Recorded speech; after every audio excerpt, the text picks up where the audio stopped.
So a lot of times as a cinematographer, at least at my stage in my career, I have a lot of jobs where a lot of crew, a lot of resources, and then the next day or the next week, it'll be just me or very, very small skeleton crew. I've been feeling that contrast more than ever recently.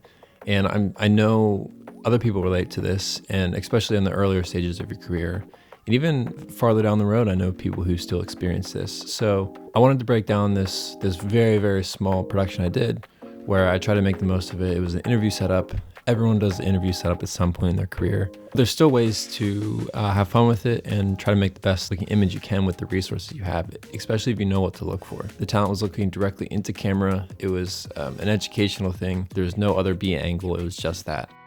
So the first thing I did when I got to the space is I went around the house looking for angles that could pretty much make my job the easiest. Kind of have the bare bones of what I'm looking for there already. I use Artemis Pro on pretty much every single job I'm on. And there's other apps that do something similar, but Artemis is just what I use. I think it's like $14, something like that. But you can choose the camera you're using and then the lenses so you can get the exact focal length you want to shoot at and just get a general framing and take a picture of that, of your shot. That's what I did with this. I took a few different images in different locations and then ultimately landed on this one in the living room. So when I took this picture, what I was looking at is the lighting is kind of doing a lot of the work for me already, where he's getting kind of a natural key side on this left side of his face, and on the right side, it's a little bit darker. And then he's even getting an edge light. The foundation was already there, so that was an easy way for me to lock down on that angle. Then I started building around it, building up the lights. Another thing I did that I thought would be an easy way to make him stand out was to have him, ask him if he had any different colored shirts, preferably something like blue.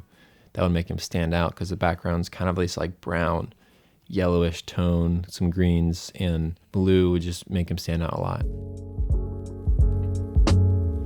Please go easy on me, I'm not a grip. I did some sketchy rigging on this. I was pretty limited on resources, but I got the job done and we were safe, I think, and nothing happened. My key light was a 600D with a softbox and a grid.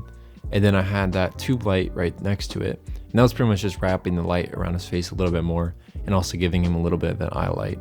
And I don't even know what contraption I used there. It looks like 2 arms with some knuckles and it worked, okay. And then I had a gray sheet, pretty sure that's what it was, on a C-stand because the sun was blasting through that window and it was just hitting him in the face really hard. And also gave us a little bit more of a shadow side as well.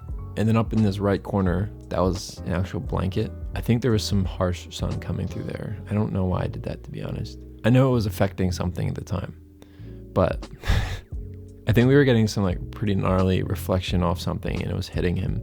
So I blocked that with the blanket. And then in the back here, we had an Amaran 200X that was just acting at that as an edge light. So pretty simple one today, but I think interviews can be a really good playground for cinematographers and also just kind of test your skills of what you can do with less. Thank you for tuning in. I'll see you guys in the next one. Peace.